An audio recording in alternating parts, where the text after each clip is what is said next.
Lideramos el camino de la opinión pública y buscamos que la cultura del debate alcance consensos y soluciones a los problemas de nuestro país.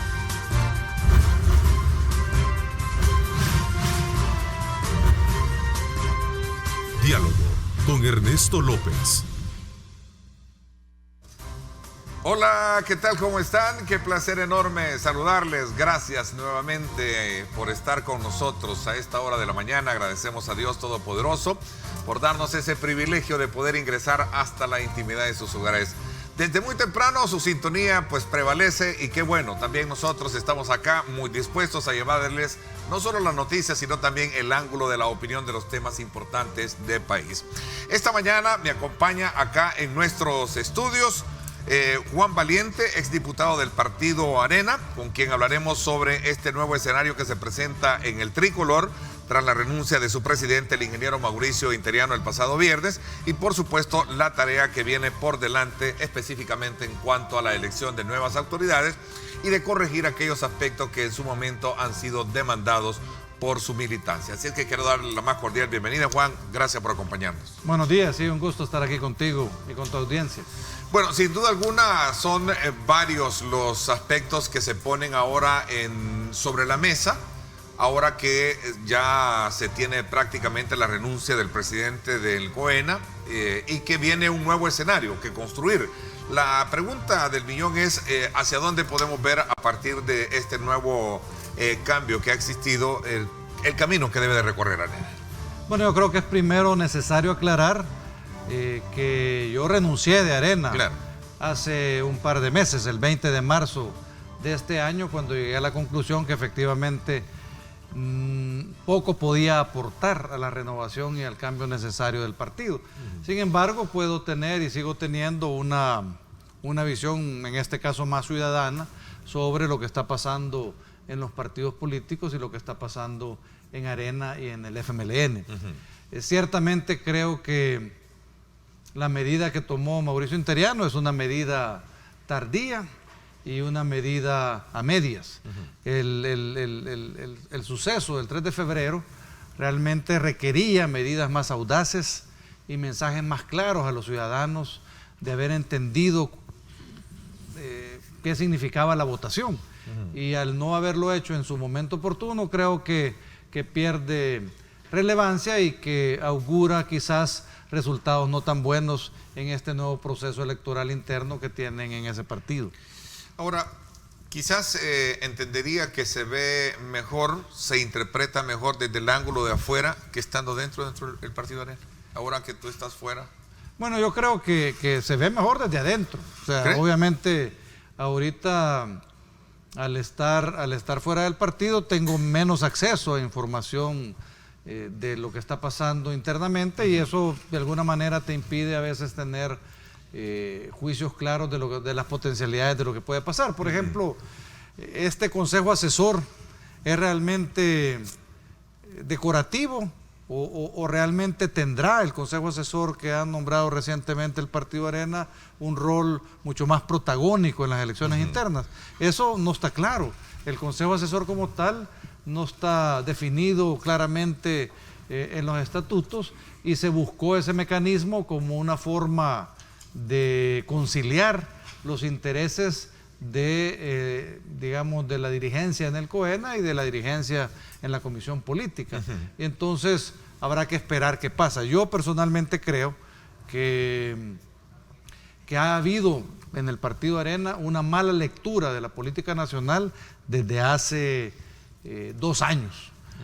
Acuérdate que a nuestro juicio, hablando un poco en el caso del diputado Johnny Wright y mi persona, cuando éramos ambos diputados de la Asamblea Legislativa, ya por mediados del año 2017, y vino el descalabro de la juventud revolucionaria, juventud republicana, nacionalista, y para nosotros ese fue como el inicio del fin. O sea, no fue capaz el partido en ese momento de convertirse en un partido más incluyente e inició un proceso de deterioro que ha llevado hasta el 3 de febrero. Erróneamente se entiende la elección del año 2018 como una elección de triunfo de Arena.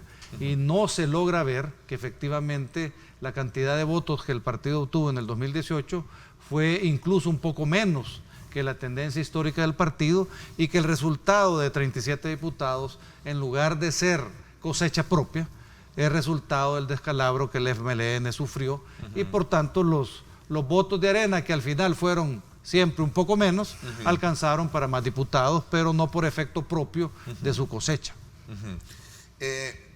¿Ha sido como la mejor forma, digamos, esta salida, este cambio, esta renuncia de Mauricio, la mejor forma después de...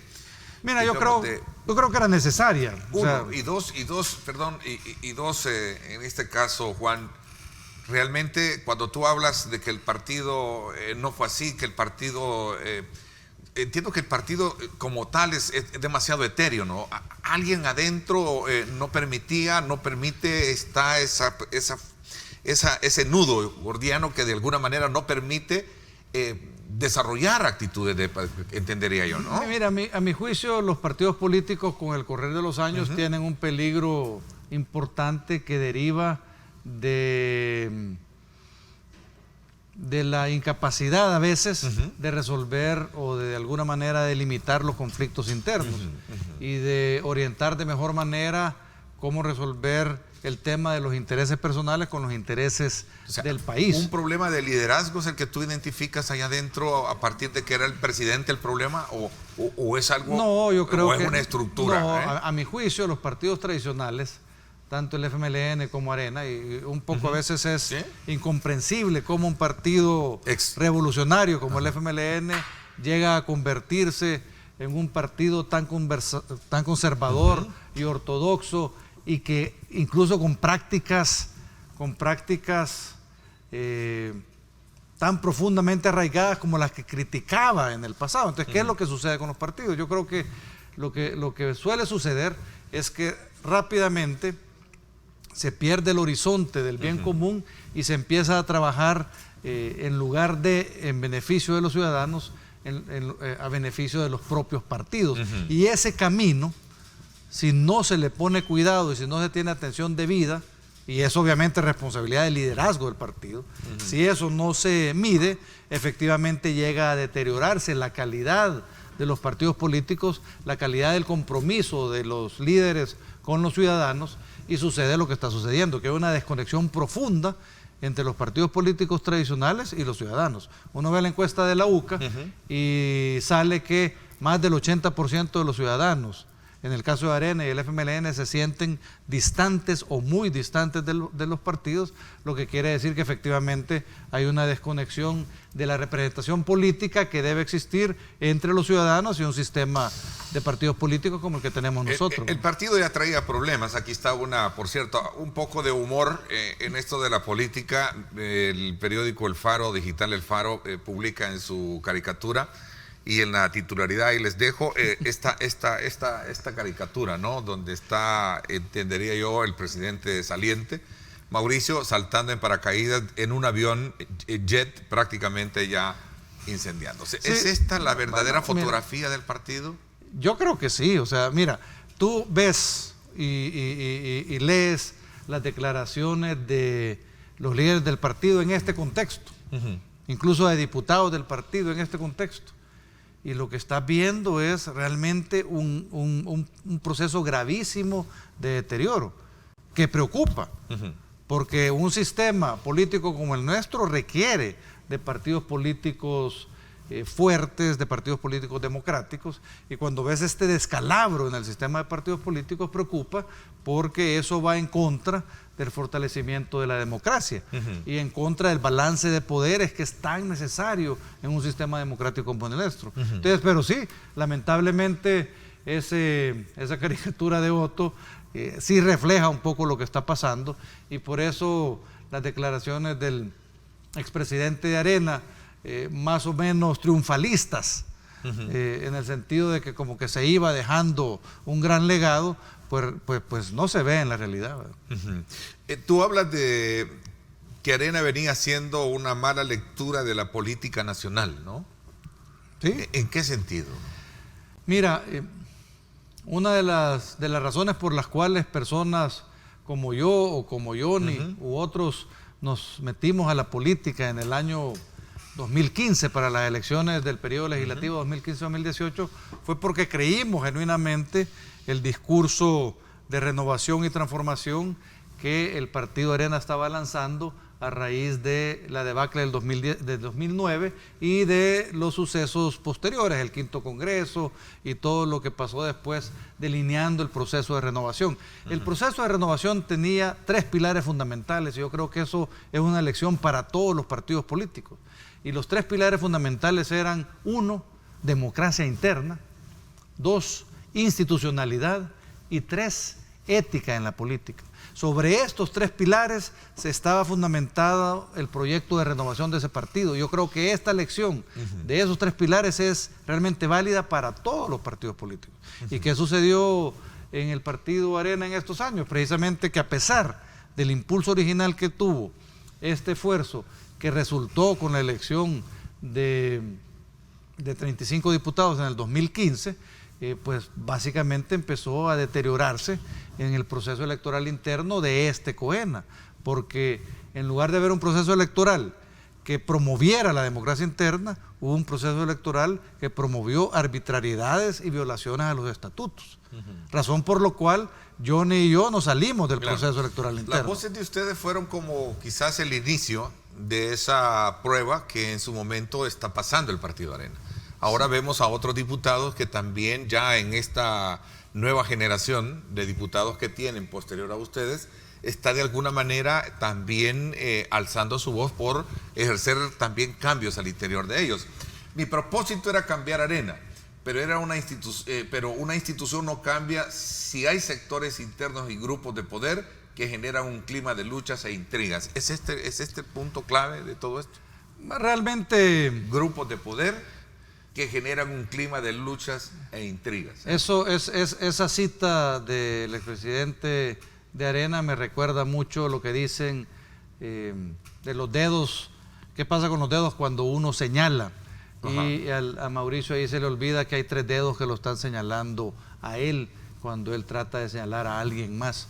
Realmente creo que el problema en Arena, y la razón por qué al final, el 20 de marzo de este año, yo decidí salirme del partido, es que no logró avanzar sobre esos 3 pilares. O sea, en lugar de que hubiera más democracia interna, se manipuló la democracia interna.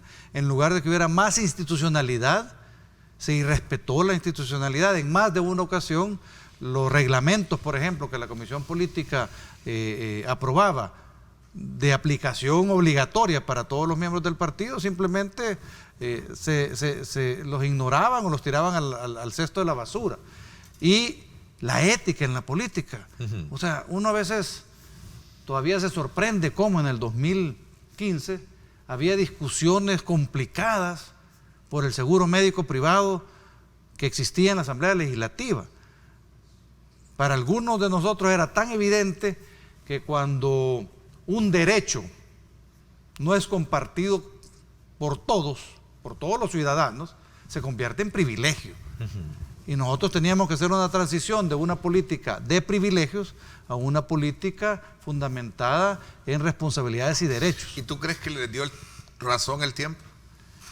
Yo creo que sí. ¿O les está dando la razón el tiempo a ustedes? Yo todavía tengo esperanza. Yo conozco a mucha gente en el Partido Arena. Sé que Arena. no estás dentro del partido, pero tienes esperanzas y Mira, sabes que te está dando la razón. yo conozco mucha gente en el Partido Arena y creo que hay mucha gente de buena voluntad. Lamentablemente no se ha logrado entender que debido al deslizamiento de los estándares éticos que ha existido en la política nacional, en todos los partidos políticos, porque cuando uno ve lo que sucede en la Asamblea Legislativa, o sea, que ahorita en la Asamblea Legislativa se estén reventando, gracias a la gestión del último presidente, que fue Guillermo Gallegos, $50 millones en personal, no solo es responsabilidad de Arena, es responsabilidad de la Junta Directiva, de todos los partidos políticos. Entonces es necesario, ojalá, que se haga una reflexión muy profunda sobre lo que está pasando y que haya, digamos, nuevos compromisos con los ciudadanos para poder aspirar a seguir. Ahora, Que bueno, sí que si no sucede eso, difícilmente creo que estos partidos van a tener futuro. Fíjate que es interesante el punto que me estás comentando cuando dices deben de replantearse de una forma diferente, que es un punto que traía dentro de mi estructura de guión para hablarlo. Pero antes de llegar a cómo debe replantearse Arena, en ese punto, cómo debe de constituirse ahora que ya renunció Mauricio, tenemos a un presidente interino. Y me decía ayer, por cierto, el licenciado Rolando Alvarenga, me decía, a mí me gustaría que tuviésemos una cúpula de jóvenes, decía, de jóvenes, solo para citarte un ejemplo de los muchos que abordamos el día de ayer con él. Mira, yo creo que... ¿Cómo debe constituirse Arena? Yo creo que los partidos políticos en general deben promover esos 3 pilares que Arena identificó en el después del 2009, en el 5º Congreso. Realmente, para que un partido tenga vitalidad, debe existir democracia interna. Y la democracia interna no se puede fundamentar en padrones que estén viciados. Hay que tener un padrón de afiliados, de los que son genuinamente afiliados. Yo, por ejemplo, entré a la planilla de candidatos de diputados cuando el padrón del partido eran, si no recuerdo mal, cerca de 13,000 personas. Pero esas 13,000 personas eran genuinamente como los más cercanos al partido, los que habían estado trabajando en el partido, y cuando uno veía el índice de votación, veía que había un índice de votación altísimo. Ahorita el padrón llega a 125,000, 130,000 disque afiliados, ¿verdad?, que supuestamente debían aportar al partido y ya no aportan, de los cuales votan alrededor de la mitad. Entonces yo sí creo que es necesario revisar para fortalecer la democracia en los partidos, que el padrón refleje los genuinamente miembros de ese partido. Ese es un elemento bien importante que me hace replantearte la pregunta anterior. Grupos de poder. Hay quienes sostienen que esta catarsis, esta situación que vive Arena, es producto precisamente de esa lucha de poder, y es precisamente porque no existe una independencia dentro de lo que es la estructura de militantes que deberían de ser los que aporten para no sentirse de alguna manera doblegados por estos grupos que se dicen ser los financistas y los dueños de los partidos. Quizás es una generalidad aplicable o es una puntualidad aplicable en la generalidad de partidos, ¿no? Que todos tienen dueños, y ese es el problema, que los manosean, ¿no? Pues fíjate que mi experiencia en el partido Arena, cuando fui miembro, realmente no fue esa. Ciertamente había personas que aportaban y había unas que aportaban mucho más que otras.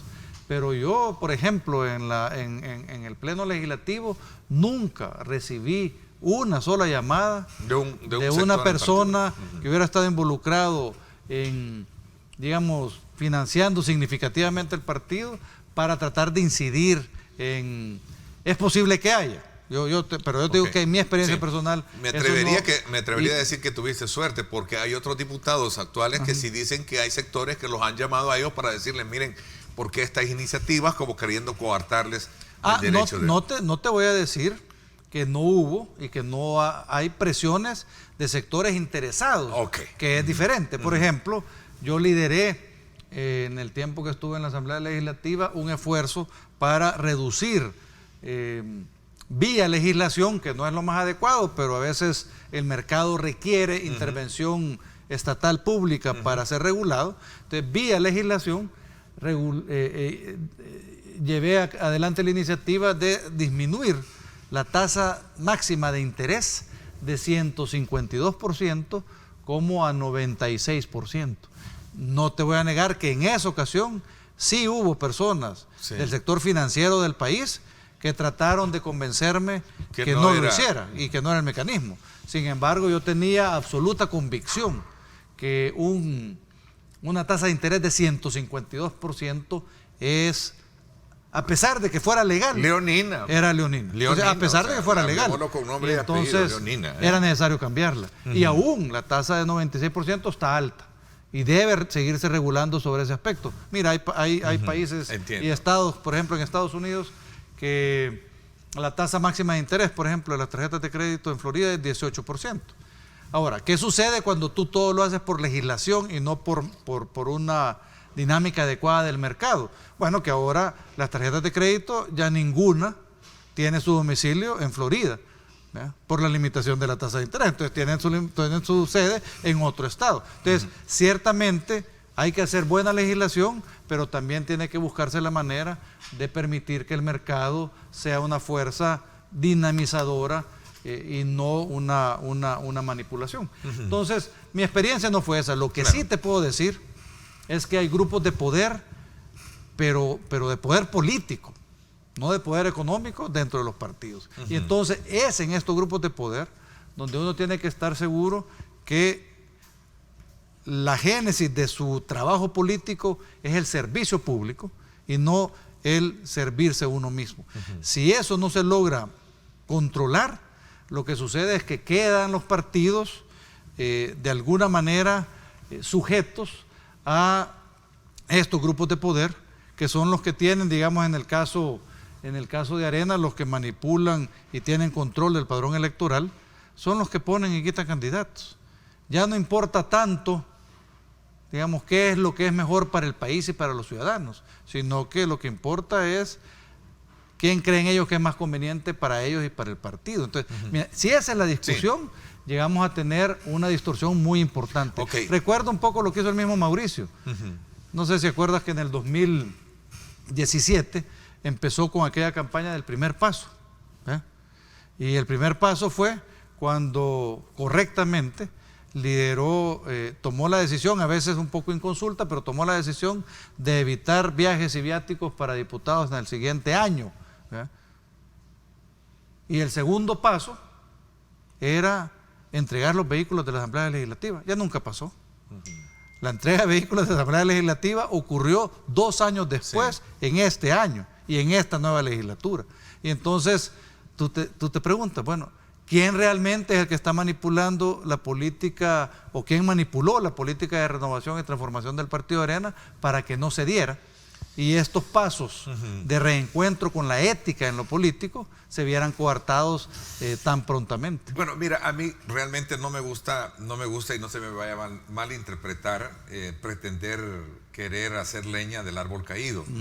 Creo que las características que distinguen el trabajo de un líder dentro de un grupo o de un partido político es la historia al final la que termina haciendo las mejores evaluaciones. Pero entendería yo, y basado un poco en ese principio, creo que Mauricio también era necesaria abrir ese espacio de renuncia, de hacer esa renuncia, llevar a cabo la renuncia para abrir esos espacios que en algún momento están dentro del partido, diciendo, bueno, vamos ahora por ejercer el verdadero cambio que Arena debe de tener. Pregunto, ¿fue uno de los primeros, o digamos como la expresión máxima de la problemática, las elecciones internas donde se manipularon las candidaturas? Bueno, a mi juicio empezó mucho antes. Te decía yo que desde el descalabro, cuando el COENA y Mauricio Interiano decidieron expulsar de la JRN a Andy Feiler, que por cierto ahora es uno de los miembros del Consejo Directivo y fundador del partido Nuestro Tiempo, ahí se empezó a ir el partido en una dirección, a mi juicio, contraria a la renovación. Comenzó. Y de hecho, porque, mire, es triste lo que le pasó a Mauricio Interiano. Mauricio Interiano era uno de los líderes de la renovación. Mauricio Interiano era uno de las caras frescas. Tú fuiste miembro del sector empresarial de Arena. Creo que él venía también de este sector. Sí, por supuesto. Por supuesto. Era de tu sector, ¿no? Sí.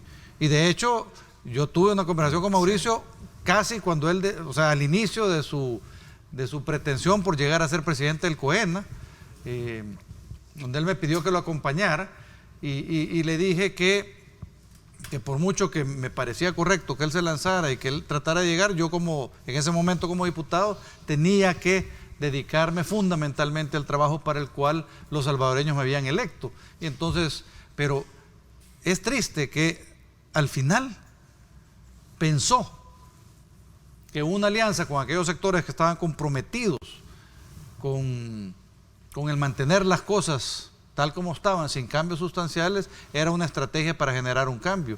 Y al final lo que ha sucedido es que el cambio se detuvo no hubo renovación, sino hubo retroceso.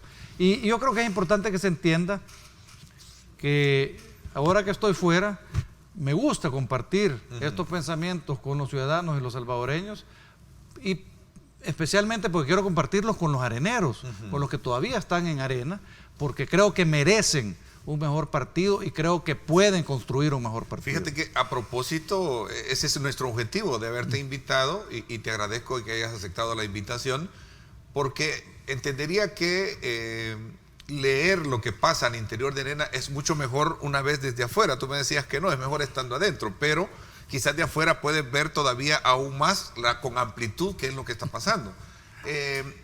Decía alguien que lo que necesita Arena es, de alguna manera, permitir abrir esa oportunidad a nuevos liderazgos, nuevos temas, que lleven nuevos temas de agenda de país, y que de alguna manera también Arena se suelte de esas redes que en algún momento lo han tenido con temas muy específicos que han sido de mucha, digamos, de mucha afectación para la población. El tema de las pensiones y otros que desde luego están ahí en la agenda que por muchos años no se han sido abordados, quizás pensando más en el colectivo que en los intereses de grupos de poder. ¿Tú crees esto? Fíjate que yo creo que lo que ha pasado, y yo creo que igual pasó un poco en el FMLN, lo que ha pasado en estos dos partidos es que en lugar de lograr que el sueño de un mejor El Salvador se convirtiera en la visión que unificara al interior del partido, se permitió que las diferencias, a veces pequeñas, a veces un poco más grandes, ideológicas, dentro de los miembros del partido fueran, digamos, lo relevante y no los intereses de los ciudadanos. Y entonces tú ves cómo, precisamente en el 2017, cuando expulsan a Andy Feiler, cómo, digamos, había una corriente ideológica conservadora, más religiosa dentro de Arena, que quería como asegurar el poder y ese alineamiento ideológico. Cuando no entendí, yo siempre lo dije, miren, les dije, en Arena, y eso sucede casi en cualquier partido político, debe haber un poco de amplitud ideológica. Y quizás esa es una de las bellezas de nuestro tiempo. Debe haber amplitud ideológica. Y entonces yo lo que les decía es, miren, cuando Neto Mason habla, hay ciertos sectores que le escuchan. Y cuando yo hablo, hay ciertos sectores que me escuchan.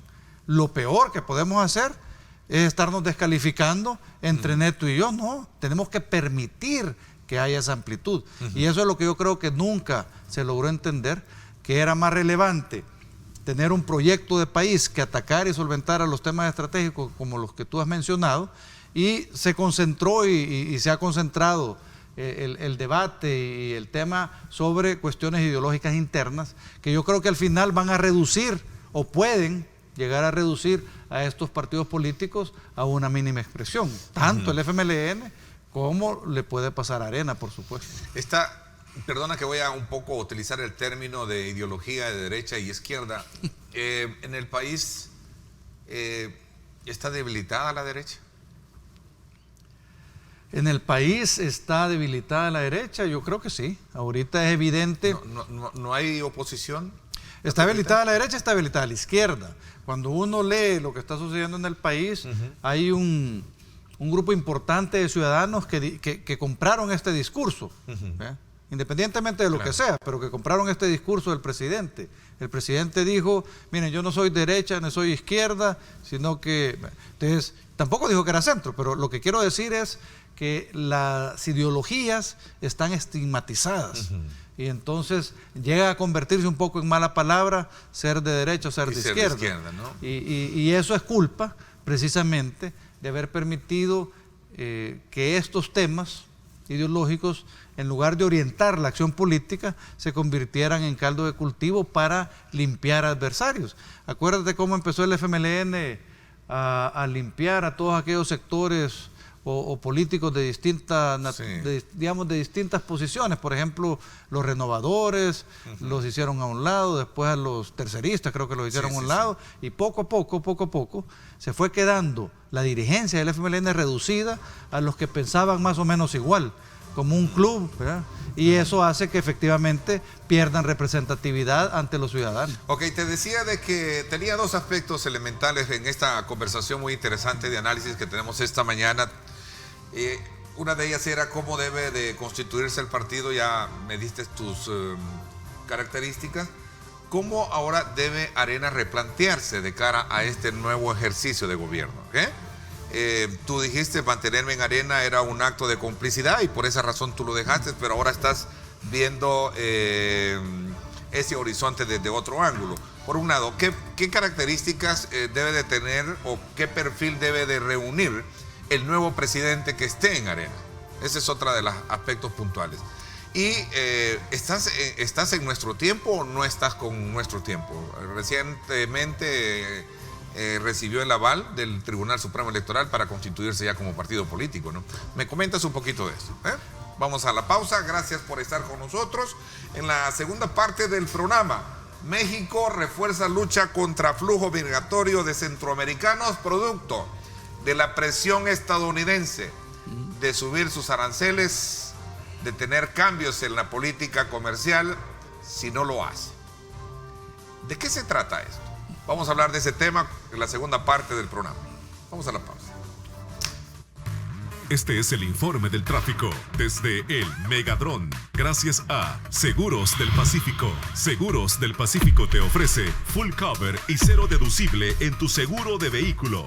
Para más información, llama al 2283-0800 o contacte a su asesor de seguros. Vámonos entonces con este sol radiante que está bañando precisamente desde el oriente, buscando centrarse y buscar el occidente de nuestra ciudad capital, la avenida Revolución y el tráfico a esta hora de la mañana. En un desplazamiento de nuestro Megadrones a esta hora para que usted esté bien informado cómo está el tráfico vehicular en esta importante zona que llega hasta el Redondel, en donde conecta también el Boulevard de la Zona Rosa. Así es que así está el tráfico. Tome en consideración si usted piensa desplazarse por esta importante zona de nuestra ciudad capital. Este es el informe del tráfico desde el Megadrón. Gracias a Seguros del Pacífico. Seguros del Pacífico te ofrece full cover y cero deducible en tu seguro de vehículo. Para más información, llama al 2283-0800 o contacte a su asesor de seguros.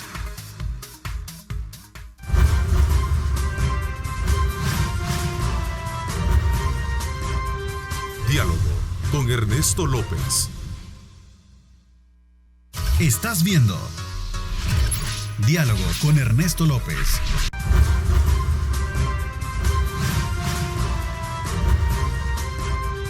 Diálogo con Ernesto López. Forma parte de Innovation Week, el evento más importante de innovación que conecta a la industria salvadoreña con las últimas tendencias a nivel mundial. Entra en la industria 4.0 del 1 al 5 de julio. Hotel Crown Plaza, San Salvador. Bueno, aprovecho para invitarles y recordarles que usted puede formar parte de Innovation Week, el evento más importante de innovación que conecta a la industria salvadoreña con las últimas tendencias a nivel mundial. Así es que muy pendiente de participar en este importante evento que usted tiene como opción. Continuamos conversando con Juan Valiente, temas de la realidad de los partidos políticos y particularmente lo que está pasando en el partido Arena. Te decía que cómo tú ves replanteándose ahora al partido Arena. Pero antes también me gustaría preguntarte, Juan, y esta denuncia que se hizo ya en estos últimos, momentos como secuela de lo que dejó el 3 de febrero, denuncias de corrupción por un préstamo y que llevó, por cierto, al señor Tom Hamp, que es otro de los denunciantes, a poner una denuncia en la fiscalía y luego a ser demandado en el Tribunal de Ética. ¿Cómo examinas tú esta situación? Bueno, mira, eso a mi juicio fue un síntoma más de lo que se ha venido diciendo y de lo que cuando estaba dentro del partido venía denunciando y ahora que de alguna manera conversamos estando fuera. Y es que ha habido una sistemática violación de los estatutos del partido. Y entonces lo que hizo la Comisión Política fue decir, los estatutos del partido obligan a que haya una autorización de la Comisión Política antes de adquirir un crédito, un préstamo con cualquier institución, y eso no ocurrió.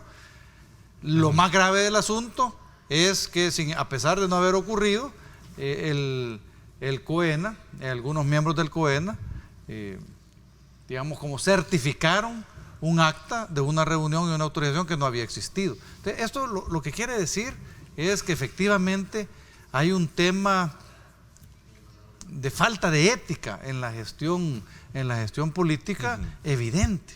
Y por eso cuando tú me preguntabas qué debería pasar en Arena, primero yo creo que en Arena, y lo que yo le recomendaría a mis ex correligionarios es, primero tienen que entender que nadie comprometido con el pasado puede ser nuevo líder en un partido supuestamente renovado y transformado. ¿Comprendes la rebelión tal y como la califican algunos de los diputados actuales, Milena Mayorga, Arturo Magaña, Felicia Cristales, que tienen con relación a ciertas posturas y de la cual recibe también a cambio señalamientos que a lo mejor están cerca y apoyando al nuevo presidente de la República? Yo creo que algunos elementos de eso hay en esas posiciones de los diputados.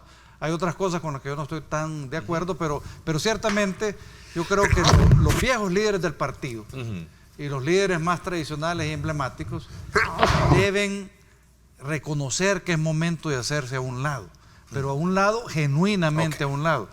A mí yo recuerdo mucho las palabras de alguien que fue mi jefe durante muchos años y me decía, tan importante como llegar es saber cuándo retirarse, me decía.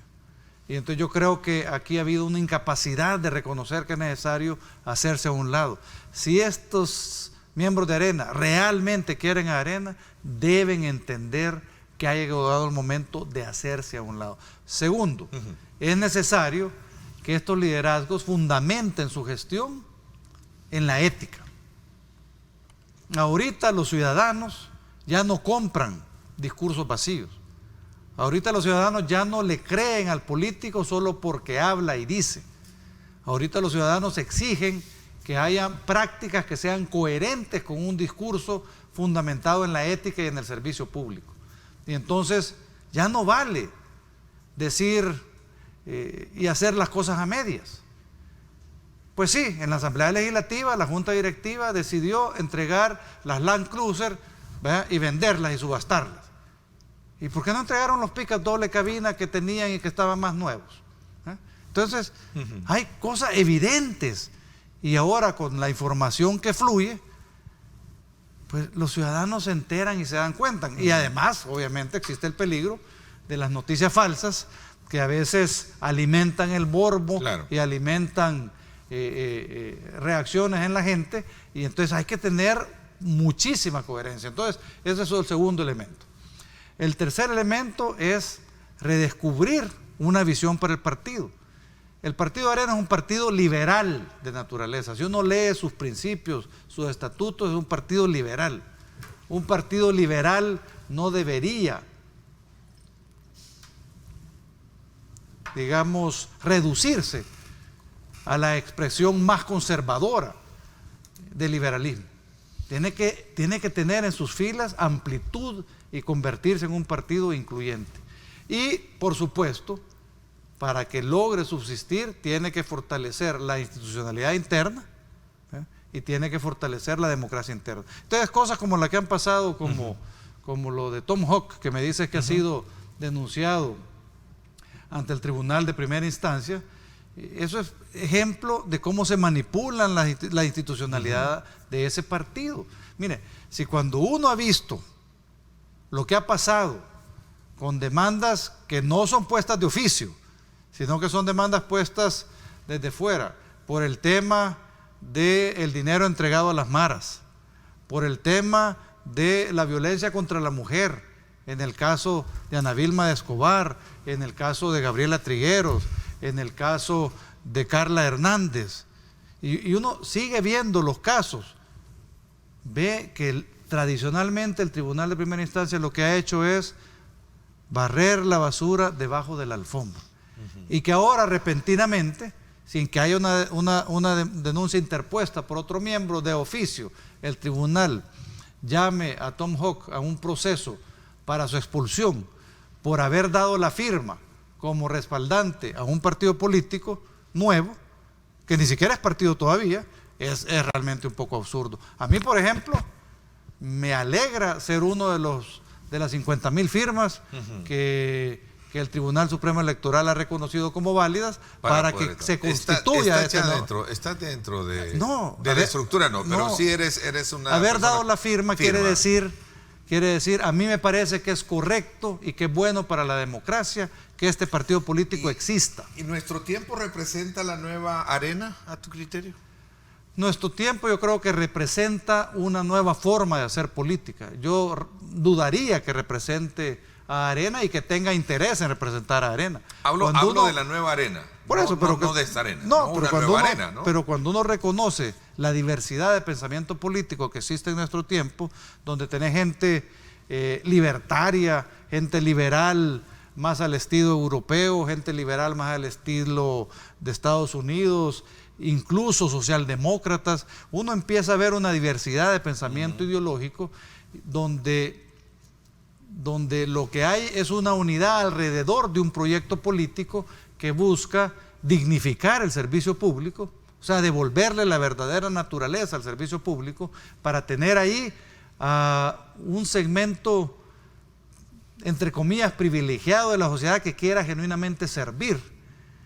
Y el otro objetivo que tienen es de devolverle el poder a los ciudadanos. Entonces, difícilmente yo calificaría a ese nuevo partido, que ojalá que pronto salga a la luz, como la nueva arena. Yo ciertamente creo que es una nueva expresión política que tiene grandes potencialidades de atraer, no a esos 50% de los que siempre hemos votado, sino de atraer a ese 50% de los salvadoreños que está harto de la política, que se siente totalmente alienado con la política y que busca, digamos, una mejor representación de sus intereses en la política nacional. A ver, cierra un poco el capítulo de lectura que tenemos del Partido Arena, del cual tú fuiste miembro.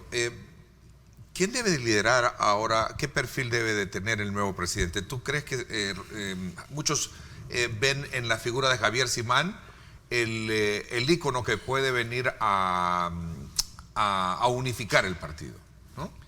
Bueno, mira, yo creo que las personas que todavía permanecen en Arena, pero que han estado involucradas en este proceso de lucha interna por redefinición de lo que el partido debe ser, probablemente tengan demasiados detractores. Y es posible que la única alternativa que este partido tenga de salir adelante es poder identificar a alguien que cumpla con ese perfil que te dije, de genuino compromiso con el servicio público, más allá de sus intereses personales, de profundo compromiso con la ética y la transparencia, pero además creo que debe ser una persona que de alguna manera haya estado al margen de este conflicto, porque si no, difícilmente va a poder convertirse en una fuerza unificadora dentro del partido. ¿Tú te hubiese gustado una renuncia total del COENA? Porque solo el presidente es que ha renunciado. Bueno, en la semana siguiente, el 3 de febrero, cuando todavía era miembro de Arena, participé activamente en programas de esta naturaleza, donde yo decía que era importante una renuncia completa del COENA, precisamente para tratar de reorientar este nuevo proceso electoral interno sobre los pilares de la renovación y del quinto Congreso, que eran la democracia interna, la institucionalidad y la ética. ¿Cómo debe, digamos, presentarse a tu criterio el papel opositor o de oposición que debe jugar un partido, independientemente de cómo está hoy constituido el escenario frente a un nuevo gobierno? Mira, yo creo que todo gobierno y todo demócrata genuino aspira a tener un buen contrapeso aspira a tener partidos políticos que tengan posicionamientos claros y que ayuden en delimitar el camino y en guiar el país en la dirección correcta. Entonces yo sí creo que este gobierno, obviamente ahorita genera mucha esperanza en la gente y genera mucha expectativa en la gente. Ha empezado con algunos elementos que a los demócratas de corazón nos resultan preocupantes y por supuesto que necesita de alguna manera opiniones que ayuden a guiar la gestión pública en la dirección correcta. Yo le decía, ¿qué le costaba a este presidente decir como primer orden de su mandato, darle indicaciones a sus ministros que había que terminar con el nepotismo y había que limpiar las estructuras públicas? Eso hubiera sido una directriz correcta. Se le da 15 días, un mes a los funcionarios para que hagan su trabajo, porque para eso los ha contratado. Claro. O sea, difícilmente uno tiene ministros de primer nivel para que sean recaderos y mandaderos. Claro. Entonces, entonces, digamos, con la conciencia de lo que hay que hacer, estos funcionarios ejecutan una orden que es correcta. Pero la forma en que decidió hacerlo ha llevado a que graves errores se hagan públicos en contra de la dignidad de personas. Por ejemplo, recuerdo yo de estos días recientes al señor Peña, del cual se hablaba en CEL, creo yo, que prácticamente no tenía nada que ver con un familiar de la diputada del FMLN, con la ex diputada del FMLN, o con aquel funcionario profesional, hijo del que había sido ministro de Educación, que había llegado a la función pública hace como 20 años. O sea, que no tenía, digamos, ninguna indicación. Son casos que ahí están todavía en la investigación. El énfasis de mi pregunta iba, si tú crees que verdaderamente se está haciendo el verdadero papel de oposición ahora de cara a lo que viene. No, yo creo que evidentemente falta, precisamente porque los partidos políticos tradicionales, fuertes, todavía están en esa demasiado involucrados en esa recomposición y que no logran recomponer en su proceso interno, tanto el FMLN como Arena, y los nuevos movimientos como Nuestro Tiempo todavía no terminan de nacer. Entonces yo sí creo que nuestro tiempo, el que según las noticias nacerá pronto, llega en buen momento a la política nacional, porque ciertamente hay un espacio grande que llenar para convertirse en digamos, en un movimiento político, en un partido que acompañe este proceso de transformación y que logre guiar este proceso de transformación y que de alguna manera también controle sus excesos. ¿Te vamos a ver en la dirigencia de Nuestro Tiempo? Mira, yo a los ciudadanos les ofrecí desde siempre que descubrí en la política una forma de servir que no había descubierto antes. Y lo que también llegué a la conclusión es que siendo funcionario público no podía tener la incidencia que era necesaria en el sistema de partidos políticos para transformarlos. Y entonces sí estoy comprometido a seguir en la política, a seguirle sirviendo a mi gente, a los ciudadanos, y por supuesto que en Nuestro Tiempo veo una opción viable con la que me siento cómodo, veo dirigentes a los que respeto mucho y espero tener la oportunidad de considerar ingresar a Nuestro Tiempo en el futuro cercano.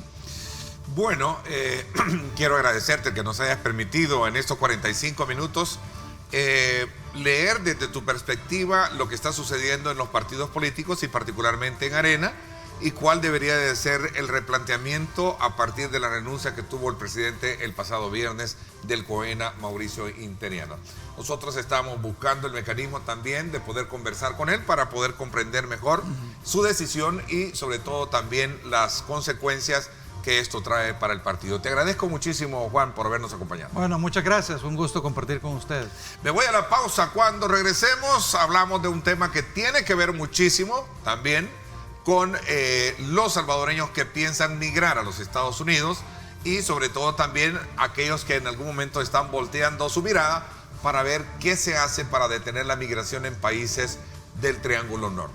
México, les decía, recibió de parte de los Estados Unidos un ultimátum para que pudiese, por lo menos en 45 días, lograr una disminución de migrantes hacia los Estados Unidos bajo la amenaza de subirle los aranceles. Una situación bien complicada, bien compleja, pero analítica, que eso es lo que usted tiene de primera mano en Diálogo con Ernesto López. Vienen especialistas en el tema. Vamos a la pausa y regresamos. Forma parte de Innovation Week, el evento más importante de innovación que conecta a la industria salvadoreña con las últimas tendencias a nivel mundial. Entra en la industria 4.0 del 1 al 5 de julio. Hotel Grand Plaza, San Salvador.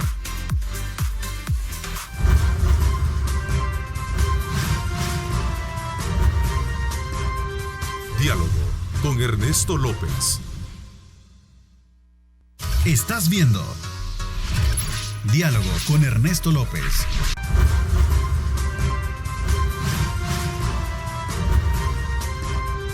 Diálogo con Ernesto López. Bueno, gracias nuevamente por estar con nosotros. Usted no solo se informa, usted también recibe de primera mano temas muy importantes de país que le permiten, desde luego, a partir de los diferentes ángulos que exponen nuestros invitados, construir su propia lectura de ellos. Por esa razón, en esta segunda parte quiero darle la más cordial bienvenida a Juan José García. Él es consultor en temas de país, ex viceministro para salvadoreños en el exterior. Juan José, qué gusto saludarte. Muchas gracias, Ernesto. Un saludo a la teleaudiencia. También saludo a Arturo Castellón, es un salvadoreño que reside en los Estados Unidos y que está muy atento a los acontecimientos que también marcan la actividad política, económica y social en nuestro país. Gracias, Arturo, por acompañarnos. Ernesto, gracias por la invitación. Juan José, gracias por estar compartiendo acá. Un saludo a todos los migueleños y a todos mis hermanos en el exterior. Bueno, y felicidades también. Tienes un espacio de orientación en línea para poder conocer y discutir temas como los que vamos a hablar seguramente este día acá en el programa. Así que felicidades. Gracias. A ver, a partir del día de ayer, lunes, por cierto, México iba a sufrir lo que podría ser una subida de aranceles sobre sus productos como consecuencia de una, llamémosle, de una condición de manera tajante de parte de Estados Unidos, si no bajaba por lo menos en 45 días el número de migrantes a su paso hacia el país del norte. Una situación que de alguna manera ha dejado consigo muchas preguntas en el camino. ¿Qué va a pasar entonces si a partir de esa decisión México comienza a redoblar? Se hablaba que México ofreció 6,000 efectivos de la Guardia Nacional a lo largo de la frontera con Guatemala, es decir, aquí no pasa nadie, ¿no? ¿Y qué va a pasar con toda la situación de cooperación que los Estados Unidos también tiene para países como los nuestros? Yo creo que hay un fenómeno muy amplio que examinar desde la óptica de ustedes. A ver, Juan José y el resto, Bueno, esta es una situación migratoria y económica inédita. Por primera vez, Estados Unidos amenaza a México para detener el flujo de migrantes. Lo amenaza por donde más aprieta el zapato, ¿no?, a nivel económico. ¿Qué pasaría en México si se aumenta en 5% los aranceles a los productos que exporta a Estados Unidos? Según datos del Ministerio o de la Secretaría de Hacienda, eso implicaría la pérdida de 1.2 millones de empleos.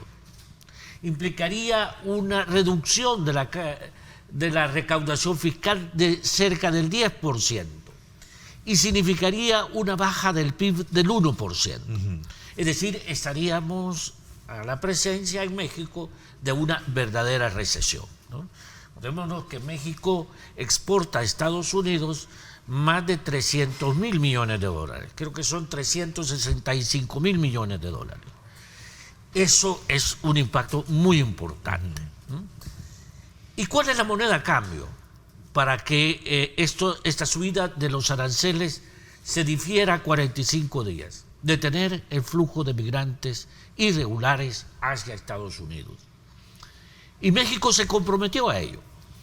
México se comprometió a que en 45 días van a haber resultados alrededor de la reducción o de la aprehensión del número de migrantes en su paso por su territorio hacia Estados Unidos. Y ese compromiso significa una ilegalidad para México.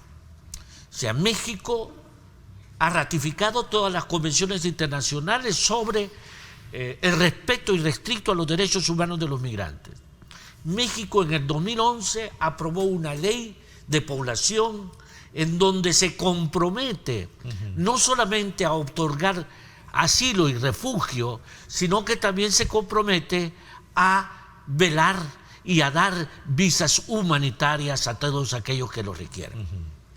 México, para poder cumplir con la cuota de deportación, tendrá que hacer a un lado estas leyes de la República, estas convenciones internacionales que son igualmente leyes de la República Mexicana.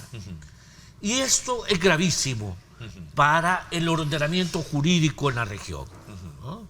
Porque México tendrá que asumir nuevamente el control de policía. El control migratorio ya no se hará en la frontera norte de México y sur de Estados Unidos, sino que se hará en Guatemala. ¿Logró Estados Unidos poner de rodillas a México? Así es el debate que tienen ahorita en México. Yo creo, ¿no?, que la crítica, los articulistas, todos aquellos columnistas están diciendo, bueno, aquí nos puso de rodillas al decirnos, va el 5% si no logras esto, cumplir y detener esta situación como tal, y lo has descrito tú, ¿no? Yo creo que sí, ¿verdad? Yo creo que la extorsión... Si ahí nos puso de rodillas, ¿cómo quedamos nosotros? Es que nosotros somos los grandes ausentes en esto, ¿eh? Digo, nosotros en el sentido de que somos países que lamentablemente acarreamos o llevamos, mandamos al norte por los problemas que tenemos a cientos de salvadoreños, hablando particularmente como país. Cada año El Salvador envía alrededor de 110,000 migrantes salvadoreños hacia Estados Unidos. Vamos a ver, Arturo, como estudioso también que eres del tema, ¿cómo examinas esta situación? A ver, para agregar valores a esta primera introducción de este importante tema que tenemos esta mañana, ¿eh? Bueno, Ernesto, el presidente Trump pues amenaza, presiona, algunos dicen está como extorsionando a México, y así lo va a hacer con los países de acá de Centroamérica también y Latinoamérica. Es algo grave donde los derechos humanos también tienen que estar pendientes, porque aquí van a pasar muchas brutalidades, van a pasar muchas cosas malas. Pero, ¿cómo se detiene el flujo de inmigrantes? O sea, nosotros ya estamos como los cubanos, que los cubanos, a pesar que un 70% de probabilidades que puedan ahogarse en el mar, pero dicen, si llegamos a Miami, ya nos salvamos. Yo creo que así estamos los salvadoreños. Si se hace una encuesta acá, los jóvenes dicen, saco mi bachillerato, algunos se gradúan, pero me voy para Estados Unidos. ¿Por qué? Porque no hay oportunidades, por la inseguridad y por muchas cosas. Ahí es donde los gobiernos tendrían que ponerse a trabajar. Ojalá que este nuevo gobierno lo haga por todas las promesas que ha hecho, porque nosotros los salvadoreños en el exterior, como decimos, nos fuimos un día, pero El Salvador siempre es nuestro corazón, Ernesto, y queremos hacer tanto. Y por eso queremos decirle a nuestra gente que nosotros soñamos con regresar a nuestro país y quisiéramos hacer mucho, pero lamentablemente acá es bien difícil. Yo pues digo y me sorprendo y felicito a la gente valiente que se queda acá, a la que no toma la opción de irse, pero lamentablemente recorriendo el país en estos días que he estado acá, veo la situación y la gente dice, si yo tuviera irme para Estados Unidos, no lo pienso dos veces, lo hago inmediatamente. Entonces tenemos que cambiar muchas políticas, tenemos que acercarnos también, así como lo ha hecho el presidente electo, el presidente Nayib Bukele ahora, con los Estados Unidos, y ver de qué forma se puede generar confianza acá en el país, traer inversión, generar empleos. Porque cuando tú no tienes para darle de comer a tus hijos, pues es lamentable y dices, ¿cómo hago? Y ahora imagínense, tener que llevar un niño en brazos o tener que llevar niños pequeños para poder llegar a los Estados Unidos y que de esa manera los puedan proteger. Es algo, sinceramente, Ernesto, que es bien lamentable el estar exponiendo a tantos niños para poder llegar allá a los Estados Unidos, para poder mandar el sustento a sus familias. A ver, ya vamos a hablar un poco sobre cómo debe de examinarse esa relación del nuevo gobierno que tenemos hoy en día con la administración Trump, sobre todo por el tipo de, digamos, como restablecimiento que ha habido, ¿no?, en el cambio de gobierno y el cambio de la relación que había respecto al gobierno que concluyó del presidente Sánchez Serén. ¿Tú crees que esto de alguna manera vendrá a tener un impacto directo con nuestra gente, sobre todo por el compromiso que asume México de redoblar su frontera y específicamente con Guatemala? Es decir, lo que va a evitar es que se adentren, ¿no?, estas caravanas ya en territorio mexicano. Así de práctico, y lo estoy planteando como se lee ya una vez fuera del discurso político, ¿no?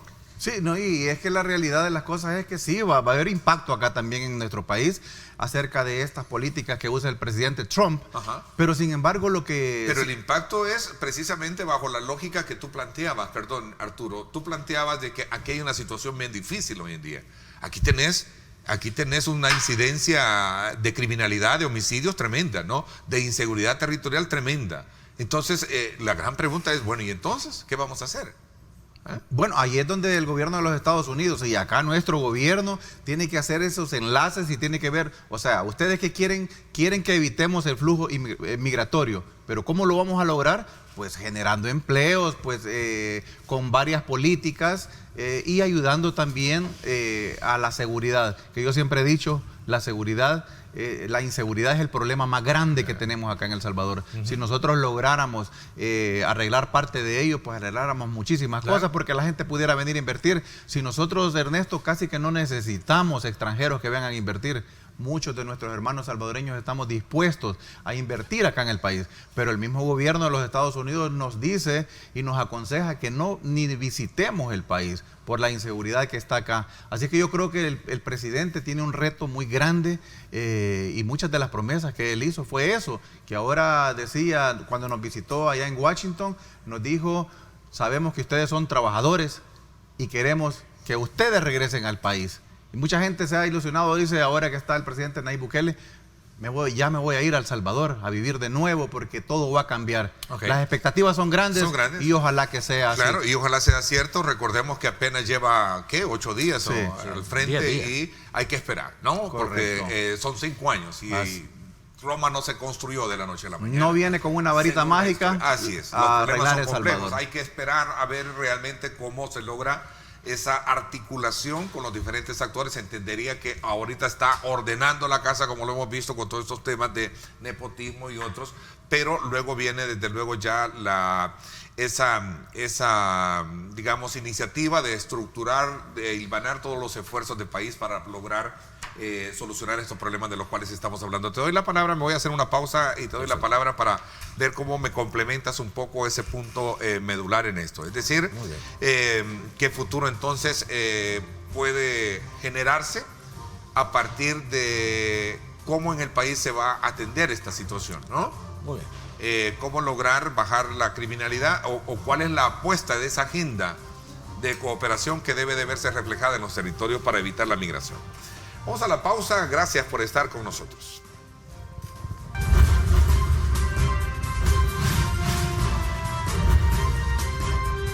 Diálogo con Ernesto López. Estás viendo Diálogo con Ernesto López.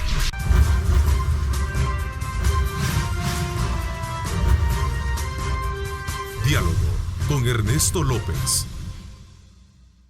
Gracias, Juan José. A ver, quedé con darte la palabra específicamente para complementar un poco esa, digamos, radiografía que se puede hacer de país con relación a las acciones que hay que hacer a partir de este tipo de endurecimiento de medidas que puede tener México y, por supuesto, en frontera con Guatemala. Ya, dos elementos importantes para contextualizar un poco la respuesta. En primer lugar, la relación entre migración y seguridad, que es lo que ha venido implementando Estados Unidos y México, no ha sido suficiente para detener el flujo migratorio. Es decir, por más soldados que pongan en la frontera, por más muros que pongan en el río Bravo, los salvadoreños y los centroamericanos seguirán migrando, seguirán yéndose. Y van a pasar ¿no? Y van a llegar a Estados Unidos, ¿verdad? El Salvador tiene, por ejemplo, la segunda comunidad de indocumentados más grande en Estados Unidos, después, por supuesto, de la de México. Pero somos la segunda comunidad, con un subregistro, dijéramos, enorme. Algunos calculan, algunas fuentes oficiales en Estados Unidos calculan en 800,000 los salvadoreños que viven de manera irregular en Estados Unidos. Se demostró también con la política del expresidente Peña Nieto. Peña Nieto implementó de nuevo una política de detener el flujo migratorio en la frontera sur de México, mediante el programa Frontera Sur, que significó para El Salvador triplicar el número de deportados desde México. De 10,000, 12,000, llegamos en el 2013, llegamos en el 2016 a casi 35,000 deportados anuales desde México. Eso quiere decir entonces, pues, que en 45 días no vamos a ver resultados importantes en la reducción del número de migrantes centroamericanos pasando hacia Estados Unidos a través de México. Lo más seguro que dentro de 45 días sí vamos a tener una persecución inclemente para los migrantes del Triángulo Norte de Centroamérica. Y lo que vamos a tener también es un flujo de deportados en estos 45 días que demuestre precisamente al presidente Trump que la administración de López Obrador está haciendo su trabajo de persecución de los migrantes centroamericanos. Entonces, no hay que tener muchas esperanzas que en 45 días la administración de López Obrador va a cumplir ¿Qué con va a pasar? ¿Qué va a pasar? Lo que va a pasar en estos 45 días, lo más seguro es que tengamos el triple de deportados desde México. Es decir, un aumento significativo de los deportados. Inteligentemente el presidente Trump está llevando el muro hacia México. Así es. Como México, siempre lo ha Guatemala. hecho. Es que todas las administraciones lo han hecho. Pero ahora mucho claro, más contundente, ¿no? Ahora lo dice y lo extorsiona, ¿verdad? Claro. O usted detiene el flujo migratorio. O le subo los aranceles. Y entra usted en una recesión y se rompe el Tratado de Libre Comercio de Norteamérica. Ahora, ¿qué nos queda a nosotros? ¿Qué tarea tenemos que hacer? ¿Cuál es nuestro horizonte, nuestra esperanza en realidad? Muy complejo. En primer lugar, tenemos que resolver la crisis actual que se nos viene. No estamos preparados todavía con programas de reinserción real de los deportados. El gobierno pasado intentó hacer algunos pequeños proyectos pilotos de emprendedurismo, unos pequeños proyectos que no tuvieron el impacto que deberían de tener.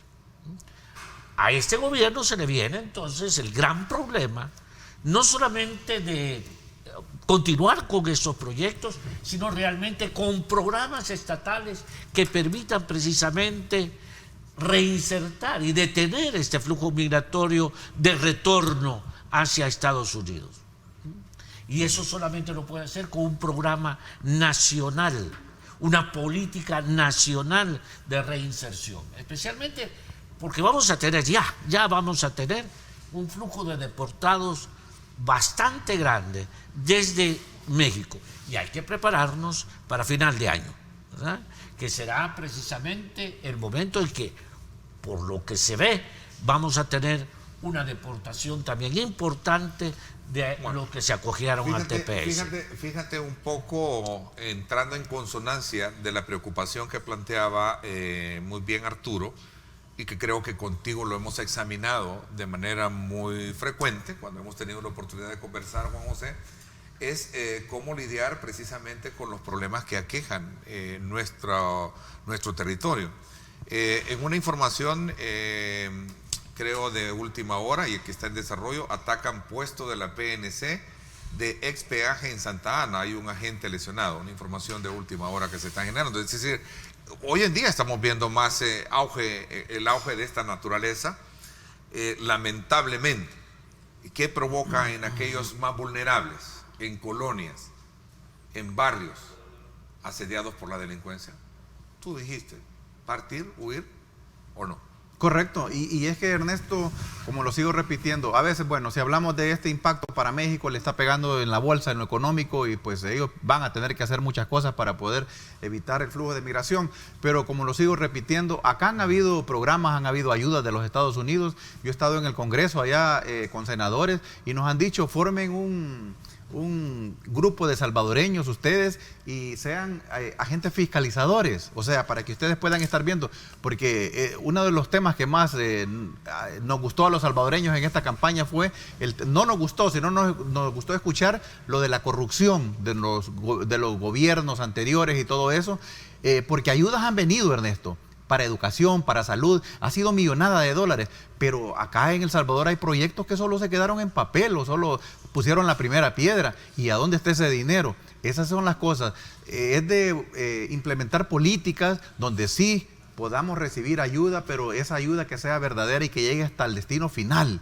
Que no se siga perdiendo ese dinero acá en El Salvador, porque sinceramente te lo digo, nosotros los salvadoreños estamos preocupadísimos y nosotros quisiéramos venir e invertir acá en El Salvador, porque si generamos empleos, claro, yo sé de que se revierte un poco correcto, porque te digo, o sea, la gente acá se acostumbra, el ver, dice, mataron uno allá, asaltaron otro allá y todo eso. Nosotros allá venimos con temor acá al país, pero se pueden hacer muchas cosas. Yo creo de que como salvadoreño tengo las expectativas, la fe en Dios y la esperanza en este nuevo gobierno, pero como siempre digo, tenemos que estar vigilantes y pendientes de lo que está haciendo el gobierno, Ernesto, porque en los 20, 30 años que estuvo Arena FMLN, los dejamos que hicieran lo que quisieran.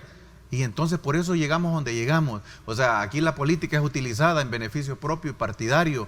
Yo les decía con mucho respeto, cuando yo anduve en campaña acá lo que he visto que el mejor negocio que hay en El Salvador es ser alcalde, diputado y ya no digamos presidente, porque entran con bajos recursos y salen millonarios. No todos, pero la mayoría. Y esa es la perspectiva del pueblo salvadoreño. Por eso es lo que está pasando, y esto fue lo que pasó el 3 de febrero, Ernesto, que fue algo histórico, pero en varias cosas. O sea, fue histórico porque el pueblo salvadoreño dijo, nosotros tenemos el poder electoral. Nayib Bukele le ha regresado el poder electoral al pueblo salvadoreño. Ahora, ¿cómo el pueblo se puede creer eso?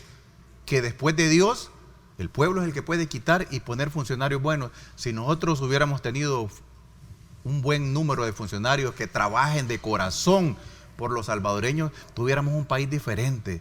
Yo creo que acá, te digo de que, bueno, tú viste ahí la toma de posesión, el recibimiento que le hicieron a los diputados, que inteligentemente el presidente pues quería darse ese gusto también, ¿verdad?, de escuchar al pueblo, donde el pueblo los rechaza, donde el pueblo ya no quiere más gente corrupta. No estoy diciendo de todos los diputados o todos los alcaldes o todos los funcionarios. Siempre hay gente buena, yo siempre lo he dicho. En el FMLN, en Arena y en todos los partidos hay buenos funcionarios, pero que son bien poquitos. Si son contados con los dedos de las manos, y ya metemos los de los pies ya son demasiados. Y yo lo digo con mucho respeto, felicito y aplaudo a los buenos funcionarios. Y a esos hay que apoyarlos.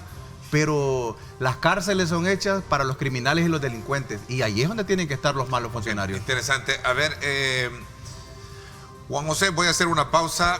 ¿Cuáles son, a tu criterio, las acciones y la atención que debe de prestarle el nuevo gobierno al presidente Nayib Bukele para poder atender esta situación de migrantes? Porque yo creo que es importante saber qué tipo de política de atención va a tener este tema, ¿no? Claro, el tema de las caravanas de migrantes y obviamente los esfuerzos que se han venido haciendo con la Embajada Americana para detener la migración y generar las condiciones de desarrollo en aquellos municipios que son los que reflejan la mayor, digamos, exportación de salvadoreños hacia el norte. Vamos a hablar de esto cuando regresemos. Gracias por estar con nosotros.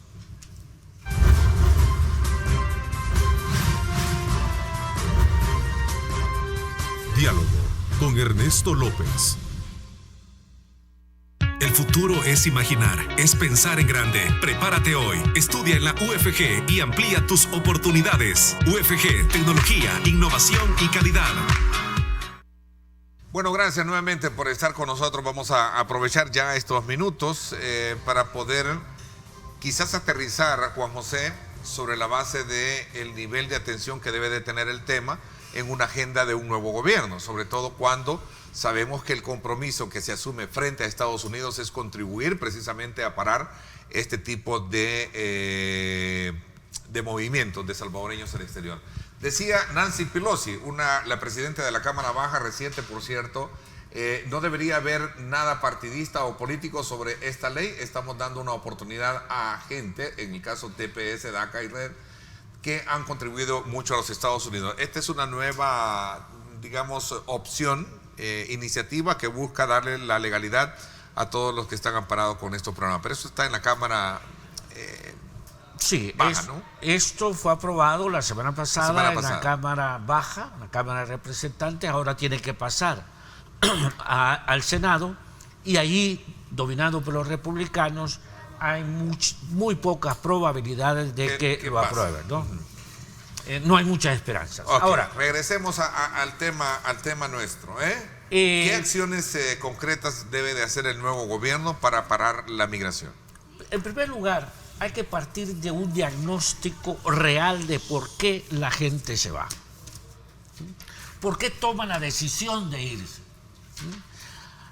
Por la pobreza, por el desempleo. Sí, esas son cuestiones estructurales que están aquí, están en Perú, están en Bolivia, pero los bolivianos ni los peruanos se van como nos vamos nosotros, ¿verdad? Es decir, el desempleo, la pobreza son las condiciones estructurales sobre las cuales se toma la decisión de irse. Y la gente se va desesperada. ¿Qué quiero decir con esto?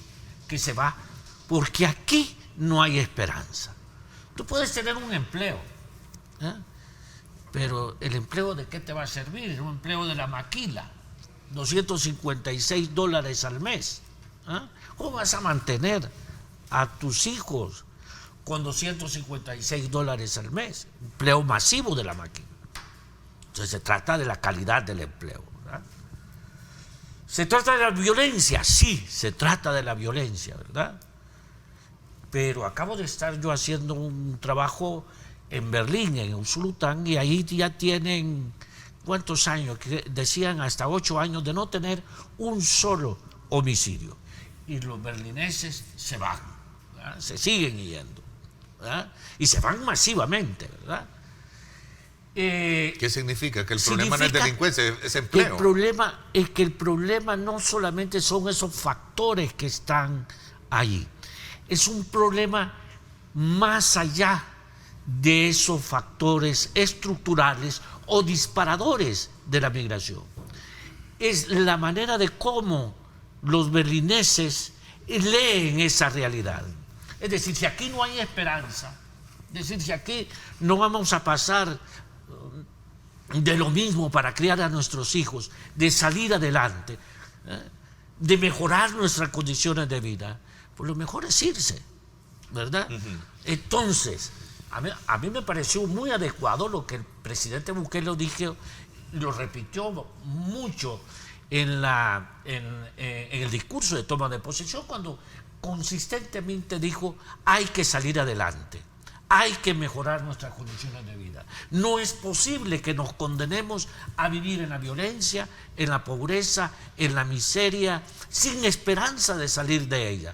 Porque aquí la única esperanza para salir de la violencia, para salir de la pobreza y del desempleo es migrar. Bueno, y otro acto que el presidente, para coronar un poco tu comentario y que me pareció muy positivo del presidente Bukele, es en sus primeras de cambio con el gabinete decir, bueno, vamos a buscar tomar el control de los territorios, pero esperando que el Estado llegue y se quede en Así eso, es, ¿no? ¿verdad? Y se quede ahí y produzca desarrollo, pero fundamentalmente produzca esperanza en la gente. Hay un libro que me gusta mucho de la UCA que se llama La esperanza viaja sin visa. Es decir, la única manera de mejorar, de esperar que mejoremos nuestra vida, que huyamos de la violencia, que huyamos de la pobreza, es migrando. Esa es la única salida que hasta este momento ha tenido mucha gente en El Salvador. Yo recuerdo en la primera caravana, entrevisté a una familia y les pregunté, bueno, ¿usted por qué se van? Bueno, mire, porque aquí ya no se puede vivir. el señor había perdido el trabajo hacía un año. Con el trabajo perdió su casita. Se mudó a la casa de su suegro, en una colonia complicada, violenta. Lo comenzaron a extorsionar con $200 mensuales. O sea, ¿qué le quedaba a esta pequeña familia? Huir desesperadamente. Y no importaban los sacrificios, llevaban a su pequeño hijo de 5 años. Decía, yo lo único que quiero es darle la oportunidad a mi hijo de que viva en otras condiciones. Aquí, en este momento, no se las podemos dar. Así es que yo quemo todos los barcos, tengo $400 y con eso espero llegar hasta la frontera con Estados Unidos. Eso es lo que pasa cotidianamente en el país. Arturo. Sobrevivir con estos salarios mínimos acá en el país, o sea, yo admiro a la gente y digo cómo se estira el dinero acá, y veo una canasta básica tan elevada, veo que acá, bueno, y te pongo un pequeño ejemplo que yo le he mencionado, que en algunos lados han dicho que es risible, comparar las franquicias norteamericanas como McDonald's, Burger King y todo eso, los precios son igualitos acá como en Estados Unidos, y si es posible un poquito más arriba, pero la diferencia está el que está trabajando haciendo las hamburguesas ahí. Gana $7-10 al día. En Estados Unidos, allá, bueno, en Washington, ahorita ya en el año 2020, el salario mínimo va a ser de $15 la hora. ¿Y cómo dices tú? Las mismas hamburguesas, la misma moneda. Un poquito más cara, ¿eh? Pero, ¿y cómo es que? Pero se dice acá, Ernesto, y no estoy seguro, pero ¿y quiénes son los dueños de esa franquicia? ¿O será que si tú tienes la plata para comprar una franquicia, te la venden? Porque las ganancias son exuberantes. O sea, porque gastas, y eso es lo que las regulaciones allá de los gobiernos. El punto es que se debe de trabajar en función de buscar un mecanismo de desarrollo y generador de empleo en el país. Correcto. ¿No? Para evitar la migración. Ese es tu planteamiento. Correcto, y es que es de esa manera. O sea, nosotros allá llegamos a los Estados Unidos, Ernesto, todos llegamos, algunos por avión, otros por la mayoría por el río, como decimos, mojados. Pero nosotros tenemos la misma oportunidad todos allá. El país es un país de oportunidades y con la ayuda de Dios y tu inteligencia salís adelante. El sistema te da para comprar carro, para comprar tu casa, para todo te da el sistema allá. O sea, es de esa manera como se maneja. Pero hay regularidades para que los empresarios no exploten a su gente. Y eso es lo que pasa acá en El Salvador también, ¿me entiendes? La explotación, o sea, estar trabajando con salarios de $240, de $300, es algo que no se puede ver. Mira, nosotros somos la minoría más grande en Washington. Se dice que somos más de 800,000 salvadoreños, Washington, Maryland y Virginia, en el área metropolitana. Te digo que somos un flujo de inmigrantes grandísimo. Después de nosotros son los bolivianos ahí en el área. Y tenemos gente en política local ahí, senadores estatales, tenemos representantes de salvadoreños que andan metidos en la política, y por eso queremos nosotros trabajar de una manera, unificar a los que estamos allá con los que estamos acá, y por eso la semana pasada nos reunimos con la canciller y le dijimos: ábranos puertas, facilítenos toda esta burocracia que hay para acá, porque a veces traemos donaciones, pero como la gente ignora que aunque sea donación, tenés que pagar impuestos. O sea, a menos que ya hayas hecho todos los trámites para decir esta es una donación y puede entrar exenta de impuestos. Claro. Estamos dispuestos a hacer muchas cosas, pero este problema de la migración, Ernesto, no se va a detener con decirle a la gente que es peligroso el camino, que puede perder su vida, o que en México los Zetas los van a asesinar. La gente se arriesga a todo porque dice: mejor me voy, y si llego a los Estados Unidos, me la juego, porque aquí en El Salvador, como bien lo dijo acá él, no hay esperanzas, no hay fe. O me matan de un balazo o me muero de hambre. Sí, y la migración del país, allá por eso nosotros decimos, y un amigo dice que es americano, me dice: todos los salvadoreños son de San Miguel. O sea, la gente de Oriente, ¿por qué inmigra más? Porque de Lempa para allá, Ernesto, siempre hemos dicho, quisiéramos hacer otra república, sí, porque de Lempa para allá como que fuera otro país. Hemos tenido funcionarios, vicepresidentes, pero que se les olvida cuando están ahí. Tu reflexión final, bueno, con este tema de México y las implicaciones que esto va a tener para Centroamérica. La crisis no está resuelta. La crisis recién comienza. En la primera etapa la ganaron los aguacates que exporta México a Estados Unidos y el cártel de los aguacates que sostiene al gobierno de López Obrador. y los migrantes somos los grandes perdedores en esta primera etapa. Veremos cómo evoluciona, nos volvemos a sentar dentro de 45 días para saber qué es lo que ha pasado. No solamente en las relaciones entre México y Estados Unidos, sino también qué impacto ha tenido ese acuerdo México-Estados Unidos en los países del Triángulo Norte. Okay. Interesante, les agradezco muchísimo que me hayan acompañado. Gracias, Arturo, por tu intervención, y me parece que muy atinado, sobre todo viviendo en carne viva lo que desde Estados Unidos se ve, lo que está pasando con la política migratoria. Gracias también a ti, Juan José, que siempre nos das también el estudio sociológico de los temas. Gracias a ustedes. Por mi parte, esto es todo por hoy. Pásenla bien y, como siempre, recuerden lo más importante: amar a Dios sobre todas las cosas. Lideramos el camino de la opinión pública y buscamos que la cultura del debate alcance consensos y soluciones a los problemas de nuestro país.